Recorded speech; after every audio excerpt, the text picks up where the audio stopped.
So the story of the two National Guardsmen that were shot in D.C. is absolutely horrible. We just learned one of those National Guardsmen, a female, just passed away. It's horrible and it's tragic. You see all these people on the right on social media that are blaming Joe Biden because this person got into this country when Joe Biden was president. But what they don't tell you is that this person was actually granted amnesty under the Trump administration in 2025. Yes, that's right.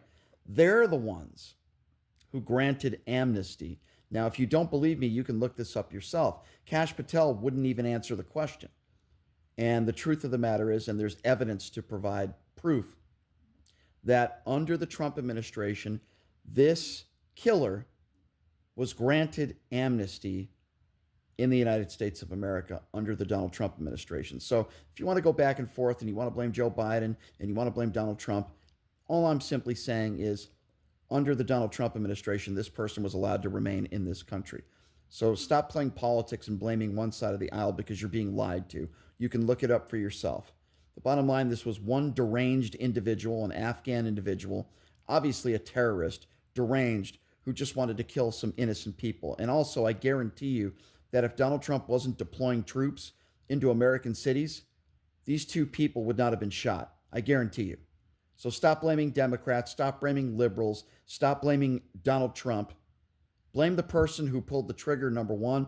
And number two, if any of these right wing buffoons out there tell you this is all Joe Biden's fault, just remind them that this year, in 2025, this person was granted amnesty to remain in the United States of America under the Donald Trump administration. So, all you right wing buffoons out there that always want to play politics. You saw the same thing that happened in New Orleans in that terrorist attack. They blame Joe Biden and his open border policies when we learned that this was someone who was born in Texas in the United States of America. Do they retract? Do they apologize? Do they say they were wrong? Oops, I'm sorry. Nope.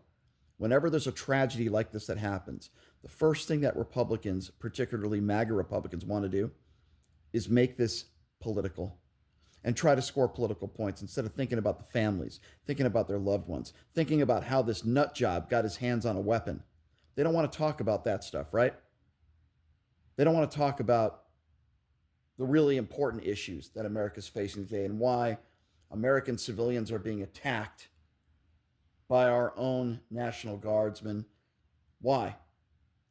The reason why they don't want to talk about it is because it's not make America great again, it's make America white again. I say it over and over and over again. My thoughts and prayers go out to the families of this woman who lost her life. It's tragic, it's horrible. And this other National Guardsman who's still in critical condition. It's horrible. They did nothing wrong. You want to put blame on somebody, put blame on the person that pulled the trigger and put blame on Donald Trump for putting them in that position in the first place. Oh, yeah, that's right. The Trump administration, as I mentioned earlier, is the one who helped grant amnesty to this person in 2025.